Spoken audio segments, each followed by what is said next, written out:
How is it going then, everybody? I hope you're all doing very well. Welcome back to another video here on our channel. I'm the FIFA Analyst. Today we have something very, very different for you. We are joined by Boras Legend Ollelito, Zelonius, and West Ham Jambu, where we're going to go through and we are going to discuss everything to do with FIFA Esports, how it has evolved over the last few years, mainly focusing on Boras Legend. He's been around for many, many years. Ollelito coming into the scene over the last couple of years, and how Boras has helped him go from learning the game and making the main events and even winning one of the main finals as well. If you do enjoy the video, please let me know by dropping a like. You can subscribe to the channel. We do upload twice a day at 8 AM and 5 PM UK time. Let's go ahead and jump into it. Thank you to Boras and Ollelito for coming on. All of their links are going to be in the description box below and in the comment section. So please go and check them out if you haven't already. Let's go and crack on with it.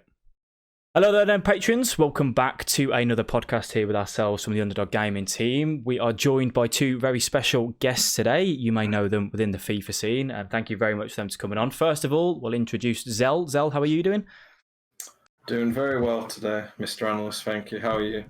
I'm very well. It's a little bit warm in the UK, mind you, but it is getting hot tomorrow. It is very, very warm. And then we've also got our other member of the Patreon, Jambu. How are you doing? I am roasting, mate, but other than that, I'm all right, yeah.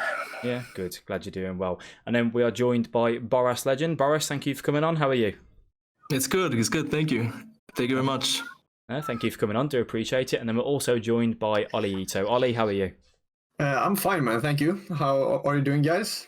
Yeah, we're all good. All good, as I said. A little bit warm, but we'll get by, eh? We'll get by. So, obviously, thank you to you both for coming on and all getting together. What we're going to be doing today, obviously, for the patrons, is kind of just discussing everything FIFA. We'll have a little bit of a discussion about Team of the Season to start with, how we found it, any particular players that have kind of stood out for us that we might possibly be using. Are there any kind of cheaper players that you might want to pick up? Jambu, have you managed to use any Team of the Season cards at the minute? You think someone might want to look at getting? I've been losing loads of coins because I'm just buying the players as they come out just to try them. I've tried basically all of them that aren't the top tier ones. Just, you know, Gnabry, just seeing if there's any hidden gems basically. But yeah, I'm losing a lot of coins every week.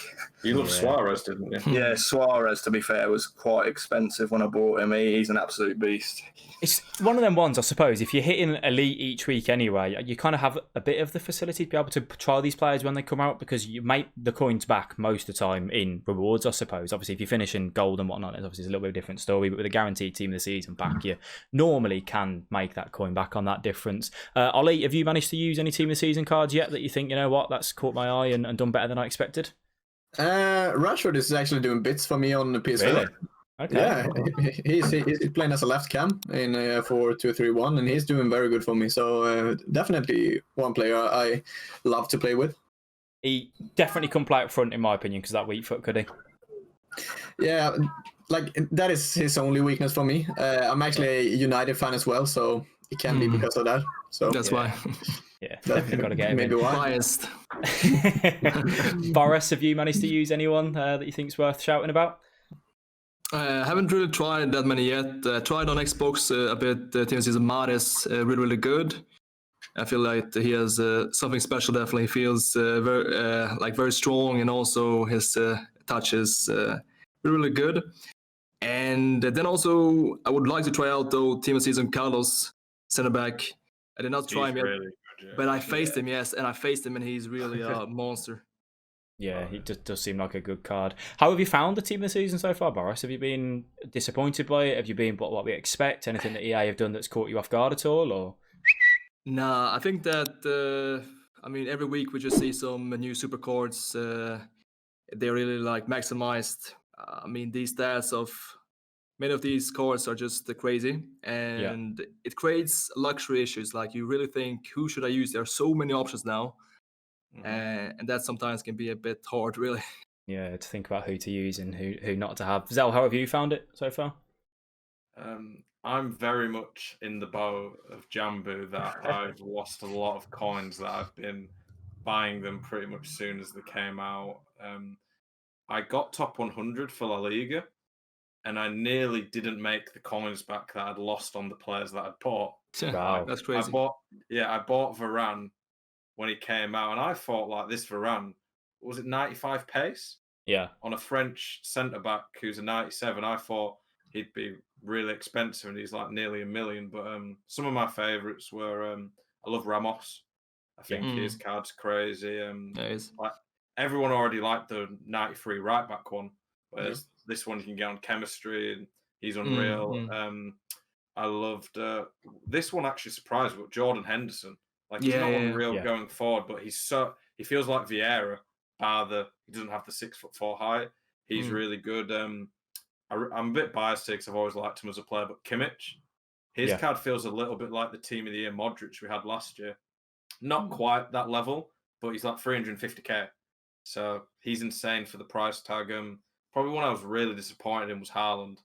I thought it might be like this, but he just can't dribble. Even though he has good stats, he just feels like a bus. This podcast is brought to you by the Underdog Gaming Patreon, which is a service that I offer with myself, Zelonius, and Jambu, a pro FIFA coach, a pro FIFA player, and me as the analyst. It is available. A link is in the description. Tiers start from $5 a month. If you're interested in improving at FIFA, getting access from $5 a month, you're going to get daily guides, weekly videos, along with a monthly podcast. You then go through to different tiers where you can get more perks like squad reviews, custom tactic help, and along with coaching. Link is in the description for that. Let's carry on with the podcast. I don't think people look into body type enough, do they? At times, like when they're that tall and whatnot, they're just stocky, and people go, "Oh, look at the stats," and you think he's probably the best striker on the game, and then you use him, and it's like turning an Arctic lorry. You just can't use him very well, especially in the gameplay that we get on a weekend basis. So definitely not one that I'd want to be picking up too much. I don't think so. We'll kind of move on from Team of the Season because obviously it's been going on for so long now. We all know it's one of the most fun times obviously throughout the year. One thing that I've been really happy with over the last day or so since EA added it in. Are the cards that they've added into drafts and how fun drafts are now. You literally, and I saw some people tweeting out saying EA have ruined drafts by making like everyone's got an unbelievable draft. And I'm like, yeah, but we're at the end of the year. This is the chance for people that haven't had the ability. Like I didn't do, say, the Team of the Season Icardi SBC, so I used him the other day. All the SBCs that you never did or never used, you've now got the ability to use them. Along with, let's be honest, there's not many people listening to this podcast that can go, I'm going to go out and pick myself up a Prime Moments R9. Now you're probably going to get him out of one every 2 drafts. There's a good chance for him to use. For the first time yesterday. Did you? I tried him on 19 when we got like the SBCs, but I tried him for the first time I've ever on this FIFA 20. He was insane, and I think I had a draft yesterday with 9 icons, and they were all good ones. Yeah. So I think it made draft a lot more fun and given us something to do throughout the week, whereas I know everyone in here probably doesn't sit and play 8-10 hours of Rivals a day for fun. No, definitely not. It's not the most fun game mode for doing something like that. So, Ollie, have you been playing a little bit of draft recently? To be honest, I haven't played draft since 3 weeks into the FIFA because in the beginning of every FIFA I'm grinding draft so much and it gets so boring. So I haven't played drafts since FIFA came out, basically, to be honest. Yeah, I suppose with people like you guys as well, you have obviously better teams than your average Joe, don't you? So it's not like you need to use a draft to be able to use a card that you wouldn't be able to use before. So I suppose that makes sense. What about you, Boris? Have you managed to pick up into any drafts recently? Yeah, I played definitely. But yes, I mean, draft is fun now. Also, the fact that we got the server now in Sweden, which is also nice, so the gameplay is a bit more smooth. So yes, gameplay is fine, but the issue still is that when you win, you barely make anything back. I lost coins on a draft. Oh yeah, I've won numerous times. I lost coins after I won a draft yesterday. I make any profit now. It's a big win. Yeah, so that's the issue here, really. Yeah. It's a common sort of thing, isn't it, on drafts? I still am a firm believer of that if you win the draft final, you should get a draft token to go straight back into the next one free of charge. Do you know Madden Ultimate Team? Yeah. Madden Ultimate Team, I played that quite a bit, which is another EA game.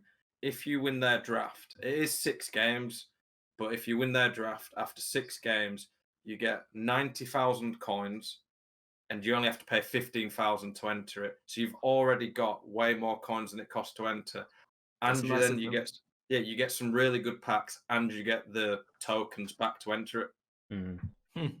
90k.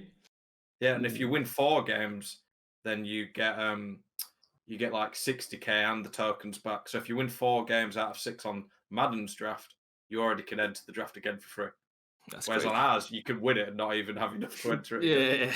Can you imagine how That's much less pros would have to spend at the start of the year if we got a token for winning it? It would like almost remove the pay to win aspect. Like everyone would be able to just grind draft.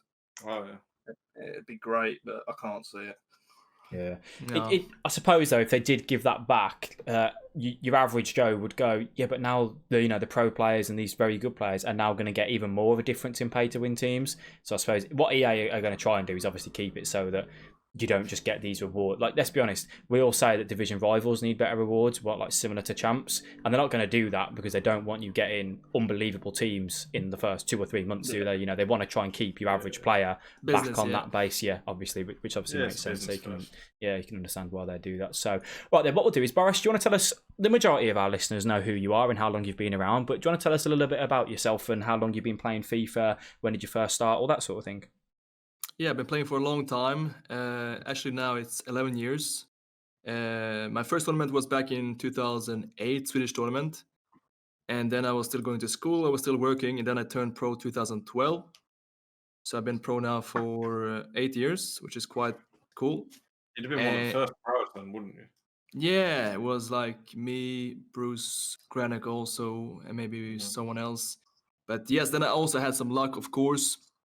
Because back then, I mean, the sponsorship was very small. The tournament prize money was also quite small. But there was one tournament that was big, and that was Challenge Series. And the first one was won by Adam Winster, 2012. And then the second one and the last one was won by me, and that was 140K prize money. And if I did not win that one, I would not be here now. Definitely not. No way. Lucky no man. way. No, because between it was like from 2013 to 2017, there was nothing. 4 years of just drain nothing. Before we got like the Foot Champs Cup. Yeah, there was nothing. There was like ESWC maximum. There was FIWC, but the prize money was 20K. Sponsors, there was nothing. So you think there's a chance you wouldn't have been around at all if you didn't win that tournament? You think that shaped your career?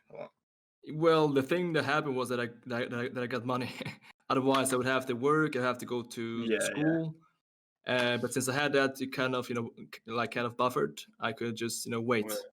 And then it dropped to it was FIFA 17 champions, and everything started. But from 2013 to 17, man, there was almost nothing. So yeah, I guess that I'm still here. I guess I'm quite lucky, actually. There might have been another Boras legend, and it might not have been you. Right. It's amazing how the world works, isn't it? I suppose that was your break that got you through to it. What about you, Ollie? How long have you been playing, and when did you first start coming into the FIFA scene? I started playing, I think, FIFA 06 when I was maybe 10 years old on DS. So that was when I started. Sorry, can I just interrupt there? Do you just say on the DS? Yes, on the Nintendo DS. Yeah, I played on the PSP. Wow, I mean the PSP. I didn't even know they did it on the Nintendo. Wow. Yeah, because But wait, you played FIFA 06 and you're born 2001, right? Yeah, I say you could. Yeah, but I was 10, 10 when I started playing Nintendo DS, and I was so bad at the game back then, of course. But then I started to get into the pro scene a bit in Sweden on FIFA 17, and that was basically because of Foot Champs. I started to grind the game on the summer of FIFA 17, played both consoles, 80 games a weekend, which was pretty sweaty, I guess. And then, I worked hard. I signed my first contract with the esports team back in 2018 in FIFA 18. And then after that year,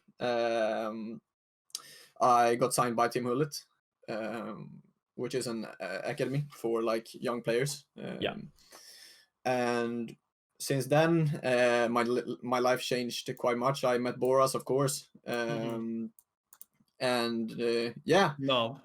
I qualified for some Foot Champions Cups this year, and this year has actually been my breakout year as well. You've done okay this year, haven't you? Yeah, decent, I guess. Actually met Cell and Jambo at the Foot Champions Cup too, also. So it was nice to meet them. Though I got Swiss, which wasn't that fun, but yeah. We've improved since then, though. We did a few warm-ups, didn't we? Yeah, like definitely.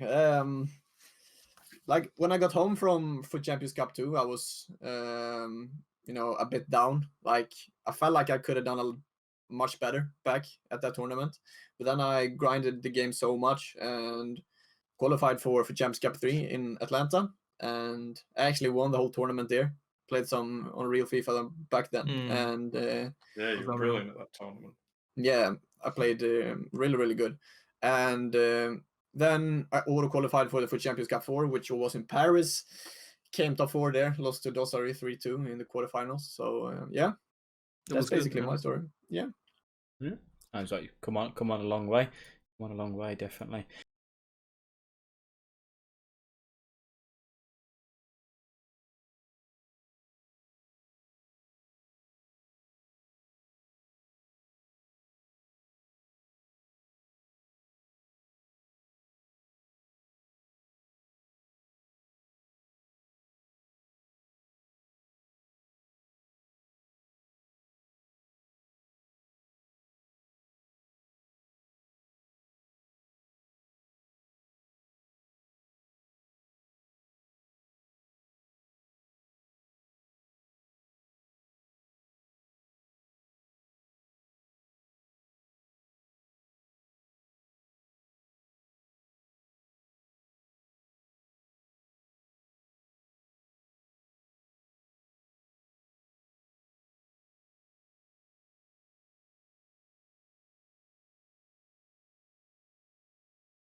But then I think Zell's got a few questions for us to run through with Boras and Ollie. Zell, do you want to fire a couple of questions over?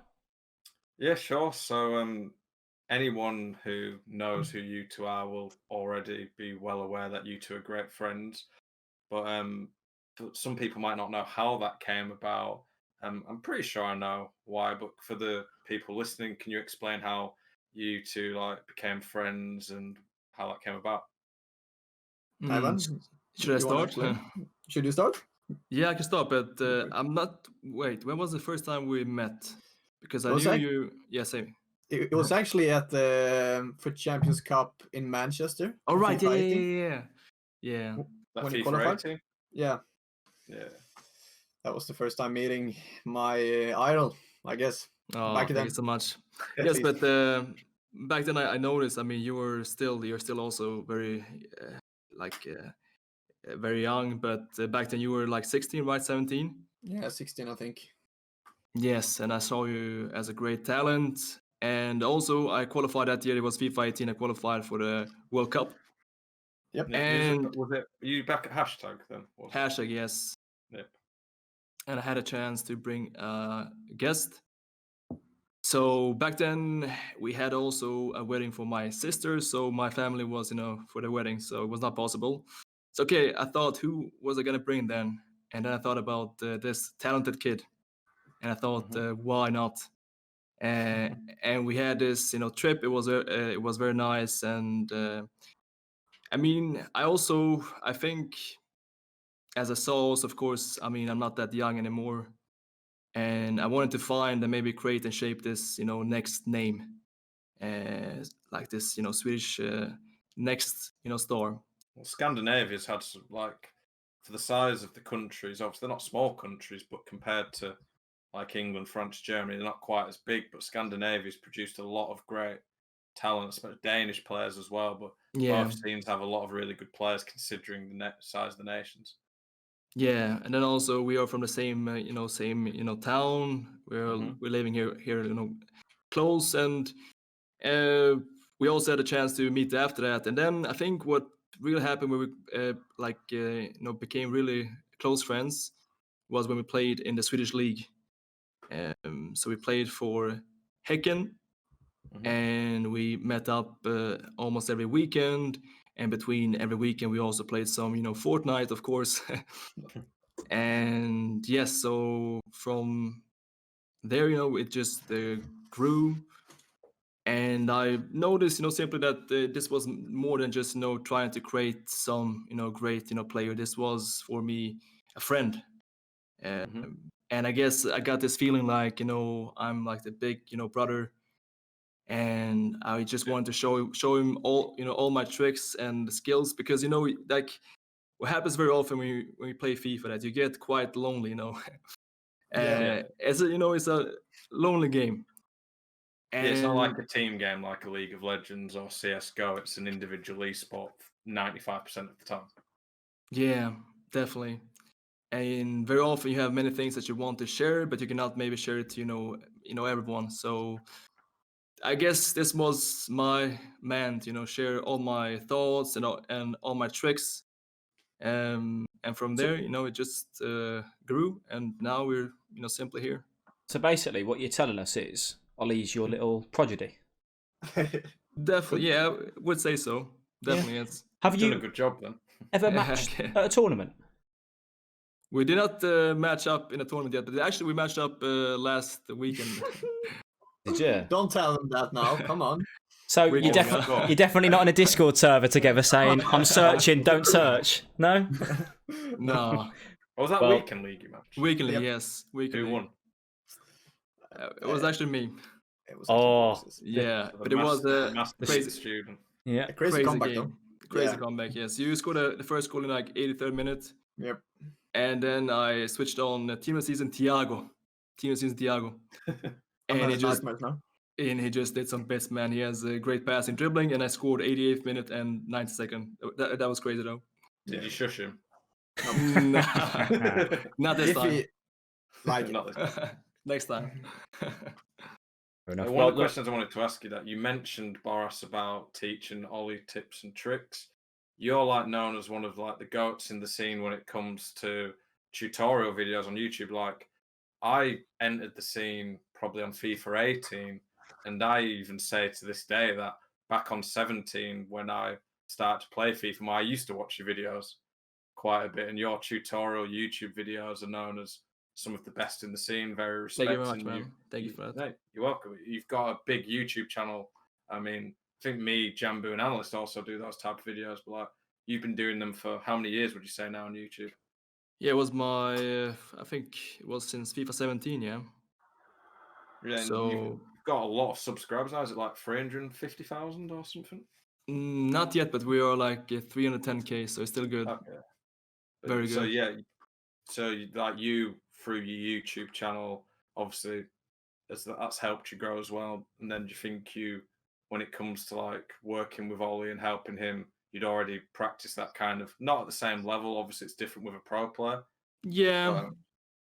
But like, I think the main difference here is that on YouTube, you can share more of, tips about the gameplay, maybe some tactics, maybe some skills. While with Ole, it's more about, teaching me like the mindset.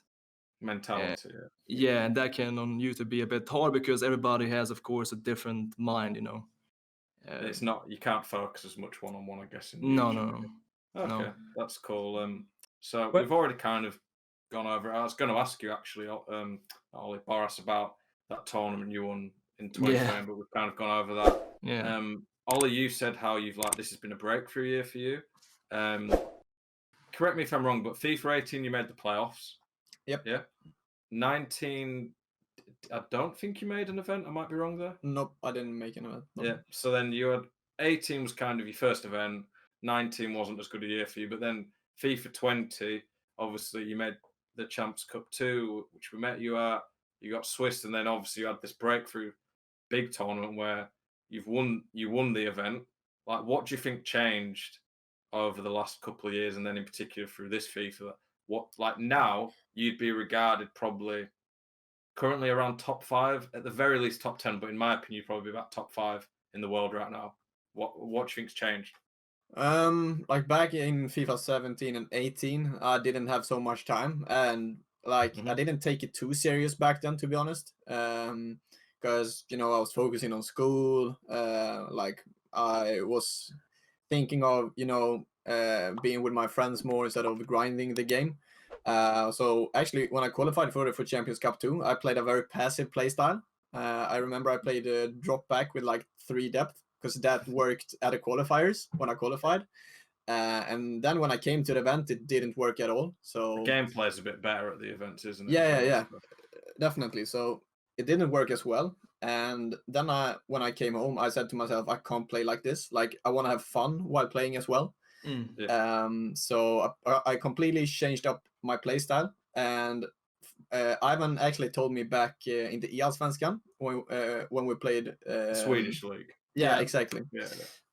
Played with Häcken, that the worst thing you can play as a style in FIFA is to play passive. So I completely changed up my whole play style, and now I think I'm playing balanced 5-5. So suddenly I'm starting to pressure the opponent higher up the pitch instead of being passive, as I was in the Free Champions Cup 2. And in the end, I think it worked pretty well. Definitely did. Yeah. Definitely. Yeah, you had a decent tournament at Atlanta, won $50K, was it? Yep. Is that what you get for that? And obviously, winning an event in FIFA, like, there is a lot of very talented people. You don't only have to just go through your console, you have to go through the cross console. Who did you beat in the Xbox final, then the cross console? I beat Diogo in the console final. I beat him 2-1 in extra time, and then I beat HSV Umut in the cross console final. Okay, yeah. I'm curious with it. You won $50K. What was the first thing you bought with your winnings, celebration? Ooh, that's a great question, actually. Like, Boras also told me like 30 minutes after I won, because I remember I called him on stream, and he said to me, "Be careful now with all girls, with the money. Like, keep it for now. Like, be smart." So I remember actually after you'd won, Boras, you did a live stream, didn't you? And you were celebrating on stream. You were saying this is the one time everybody is allowed to type in Swedish. Right, correct. Yeah, that was right. Yeah, that was a great moment, legendary moment. Yeah, I mean, if it was me, I would have been straight getting a good burger. What? Like, we a funny story. We actually got like gift cards to Target. Back in Atlanta, and right after I won, I got to the hotel. Me and Oli Boli, another Swedish player who qualified. And he's been very good this year as well, hasn't he? Yeah, definitely. And he said to me, "We should go to Target." And I mean, like, we had gift cards, but I mean, he has just won, I think, $7.5K, which is a lot, and I've just won $50K, and we are going to Target to spend our gift card. Like, it seems a bit, weird. Yeah.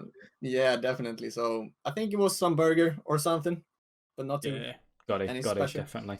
With obviously both of you being at events on a regular, what's been like the lowest moments of your career? Obviously, Boras, you've had a bit more of a longer career. Has there any been a moment where you think, I might be end up walking away from this, it's not quite for me? Or have you ever just been that down in the dumps from, not getting through group stage or not making an event? What's kind of been the lowest part for you guys? I think for me, the worst year was FIFA 15, 2015. And that was also, I mean, I won 2013, so then it was 2014, I was still playing quite well.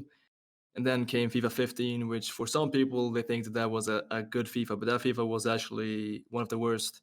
It was very, very broken in many, many ways. And I was not having fun, I was not doing well. And then I was reigning champion in Sweden, and I got knocked out in the quarterfinals that year. And I remember how I felt like I don't want to do this anymore. Like, this is not fun anymore. The game is just getting worse for every year. No, but really, I was feeling like that. And then I was really close to actually quit. That was FIFA 15. And then FIFA 16 was a bit better.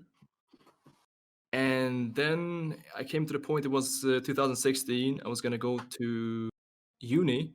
But then they just dropped champions, for champs dropped. Changed the scene, didn't it? Yeah. Everything changed. But yes, I think it was probably my worst period was 2015-16, definitely.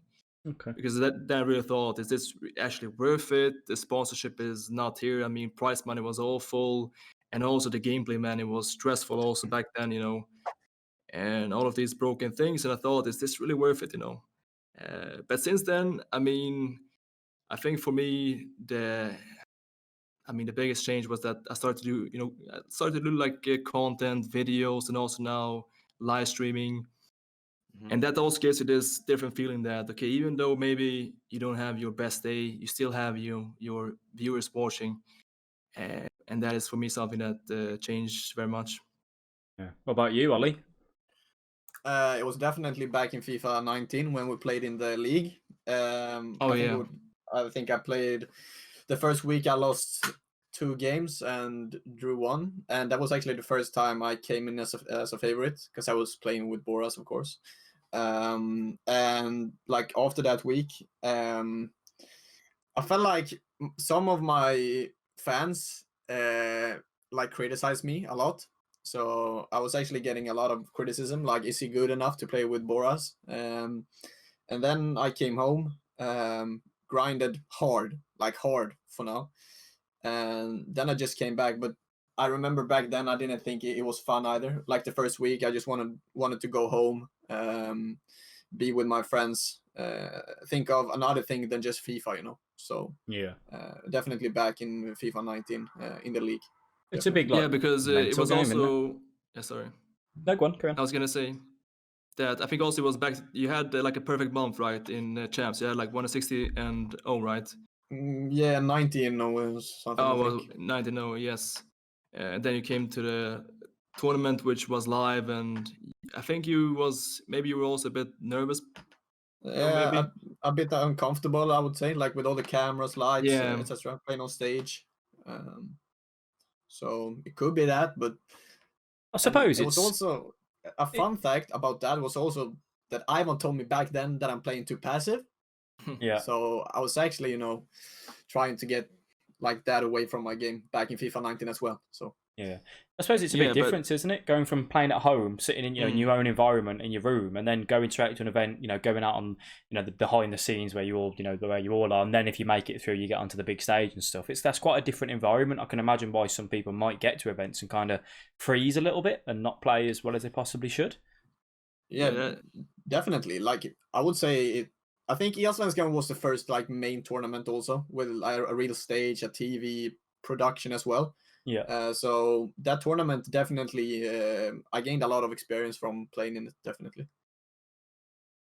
Fair enough. So Right. have you found, Ollie, that as you've gone to more and more events, each time you've got used to the environment more and found it more comfortable? Or do you think you've always been fairly good at adjusting to that?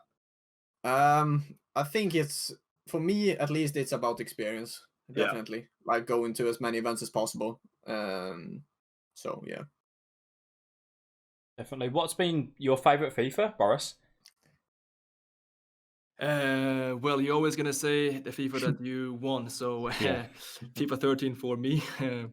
But if I'm gonna be objective here, though, I think though 13 was great because it was very, very balanced. You could play in different ways. The crossing was working, but it was balanced. You could also play the ball on the ground.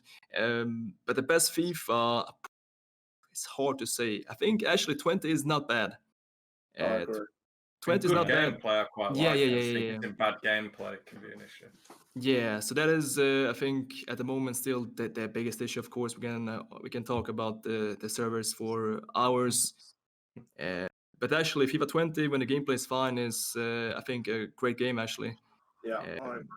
A few little tweaks here and there, and we're probably looking at a bet, not perfect FIFA game, but certainly in the right direction. Obviously, there's a few things that would need to be changed, and again, we could discuss that all day, every day. So, what we'll kind of go into now, obviously, a lot of people are still looking at improving at FIFA because it is a game that we are taking competitive on a high level now. Even for just your Gold 3 players want to start getting to Gold 2, Gold 1, and Elite. Everyone wants to improve. If you were going to say 3 tips for an average FIFA player to improve, what would you say? I think the main thing is to challenge yourself, and by that meaning getting out of your comfort zone. Maybe try to play these tough games. I think Rivals is actually great practice, and because I also feel that when I only play draft every week, weekdays, Tuesday, Wednesday, Thursday, I get a lot worse. Yeah. So challenge yourself, try to find these tough games, because when you play these games, you're also going to find out about your flaws. So that is the first tip. And the second one, I think this game is also very, very mental because, a lot in this game is, automized, AI controls most things. The key, and that also comes in pro matchups, is to believe in yourself. That sounds, a bit corny maybe, but that is important. Very, very. Sometimes people go into a game. I've seen it at events before where I'm talking to players and they play like a text. Dasari, and you can kind of tell talking to them, they already feel like they've lost.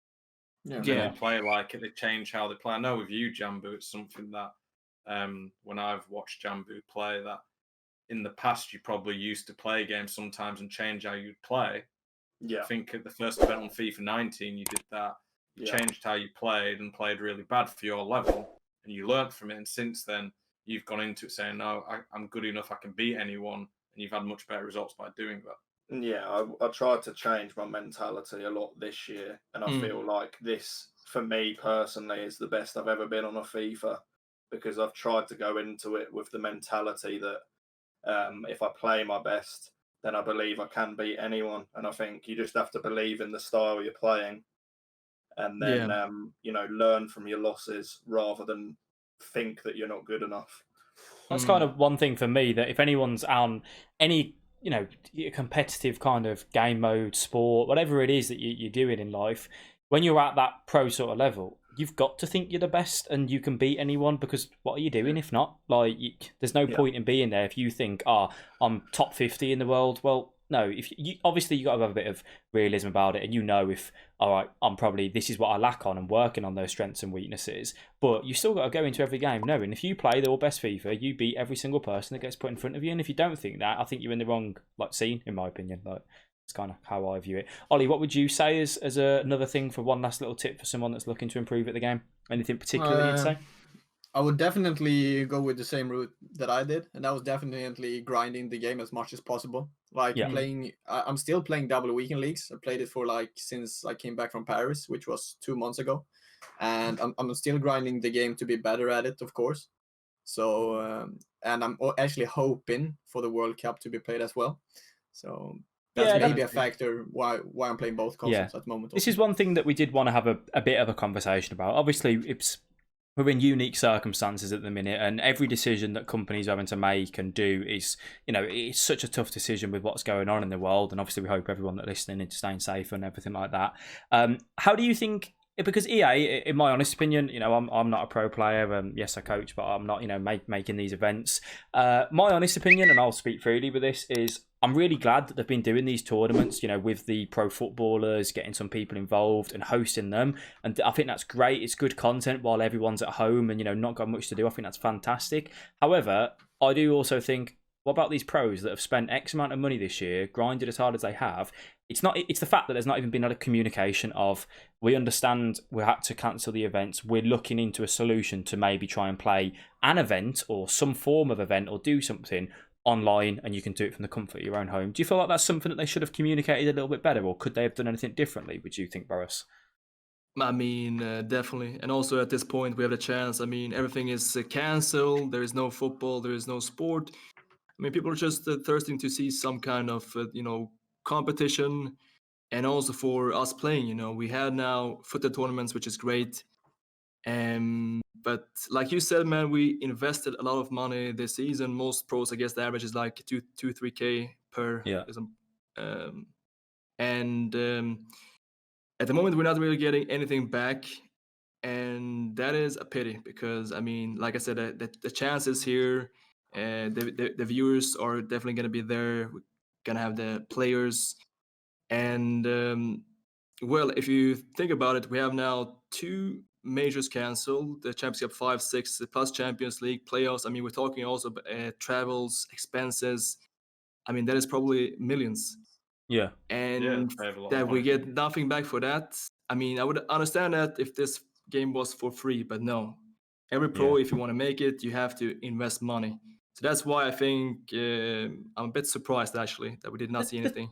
The thing is with it as well, I can understand they're like, we don't want to maybe do the tournaments because obviously of the connection issues, which I understand. But I think if you grabbed every single pro FIFA player out there and said, this is a proposition. We're going to try and get some tournaments together. We're going to try and keep it to, you know, a separate, like, just EU of this country, this country, this country. Yeah. And then if you said that to the pros and said, we're not going to give you as much of a prize pool because it's played online and the connection might not be 100%, because obviously playing in England to someone in Germany doesn't always result in a good connection, and we all know that and we all understand that. Most pros would go, we'll put up with that possible risk of a bad connection game. I mean, let's be honest, the people in, you know, rest of the world, Australia and whatnot, are playing in these qualifiers on terrible connection as it is anyway. The pros would 100% accept it, because there's so many pros that I've talked to are just crying out for something at the moment. So with Roma, one of the things we're trying to do is we're playing friendlies. I think Ollie smashed me in a friendly at some point earlier this year.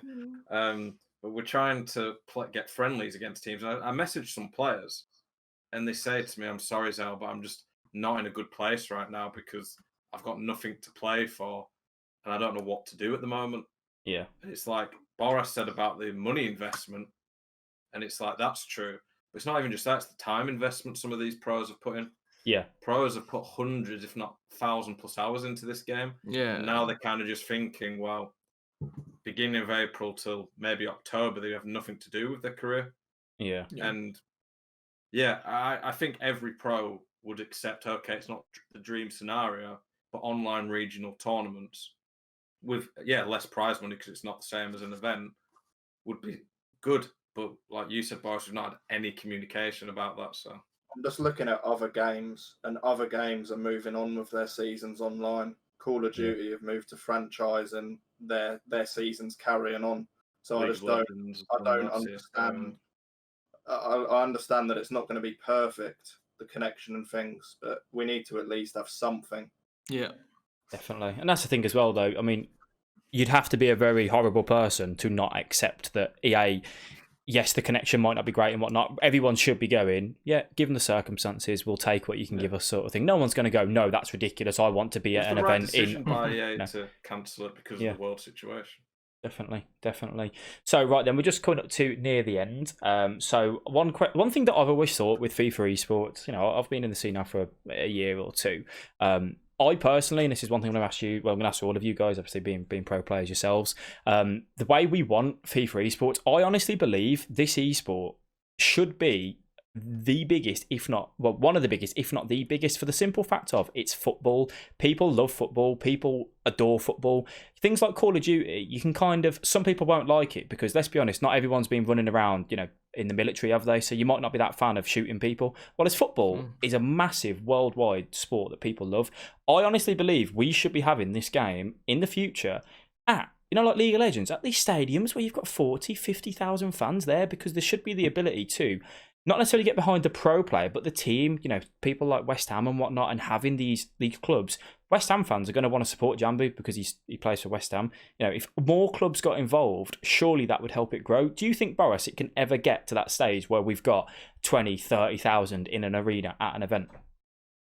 It's hard to say, of course, but it's moving forward now. But I think also, okay, you have football, everybody understands that, but also you could argue also that why would you watch then FIFA if you can just watch football? And while if you watch Counter-Strike or something, Dota, that is something special, you know, that you cannot find that anywhere. But I think at the moment the biggest issue why maybe we're not having that many viewers that we should have is that the game is simply, I mean, it is too boring. Yeah, the pace is slow. Everything is automized. I mean, people want to see some pace, tempo, goals, and some like, okay, this guy is really good at passing or at shooting, but you cannot have this because the AI decides everything. And really, so I think moving forward to get more viewers, of course, one step that is good now that is happening is that we have these names growing. We have Dawseries, we have Text, we have these names that people love to watch. They have fans. Yeah. So that, you know, like that part is definitely growing. But now I think what is lacking is to actually have a game that attracts viewers. Because at the moment, watching Pro FIFA, man, that is a sleeping pill. Yeah, I've played games where I've played games where I'm doing the meta, and that's the way of playing. And there's people in the chat when I'm streaming. I'm just like, what on earth is this? Is this pro FIFA? Same here. Well, yeah, it's just if I go 10 depth press on possession loss like Barca or Liverpool might in real football, I'll just get destroyed. Yeah. Definitely. Right then, I'm going to end it because they should definitely. I mean, we have also. I mean, earlier like previous FIFAs, we had FIFA 13, 14, 15. You could actually press, and there was some kind of this thing about playing yourself out of pressure play and creating good like all these things are gone now. Now it's all about just keeping the ball as long as possible, having patience, and I mean. I think for a viewer, maybe that's not that interesting. So definitely something that they can do if we want to have this. That we're gonna if we want 30,000 people watching live, then of course the game has to be more fun to watch simply. Yeah, definitely. I 100% agree. Right, we're going to end it there just because I know that Boras is a little bit short on time now. Do you two want to just quickly say where people can come and find you if they don't know who you are? Where your socials, your stream, YouTube, that sort of thing? Yes, if you want to see me on Twitch and YouTube, you can find me Boras Legend. I stream almost every day and almost post videos now daily, almost. Brilliant. Yeah, and if you want to watch me, my name is Mr. Ollelito on Twitch and Ollelito on YouTube as well. That's fine. We'll get them in the links for you. One last question and just one answer.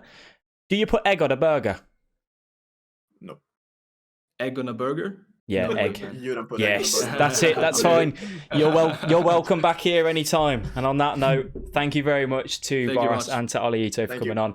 Enjoy the rest of your evening, guys, and take care.